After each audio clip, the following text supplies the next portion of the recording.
Tere! Minu nimi on Toomas ja selles videos vaatame, kuidas lisada oma lokaalne mudel olemasoleva BIM-Collab projekti koondmudelisse. Paljud koondmudelid on seadistatud niinimetatud project folder töövoole ning sel juhul laetakse kogu määratud projekti pilvekaustas olev mudelipank automaatselt BIM-Collab Zoomi vaaturisse. Kui aga tahame lisada mingid mudelid, mida pilvekaustas pole omalt poolt juurde, siis seda saab teha väga lihtsalt. Kõigepealt avame BIM-Collab Zoom vaaturi ning projekti, millega soovime töötada. Vaikimisi on ees Navigation paneelil Model Tree vaade.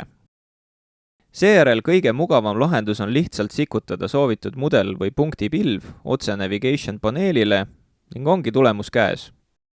Kui mudel või punktipilv on lisatud, kuvatakse see koos koondmudeliga. Seda saab liigutada, pöörata ja vajadusel asukohta korrigeerida.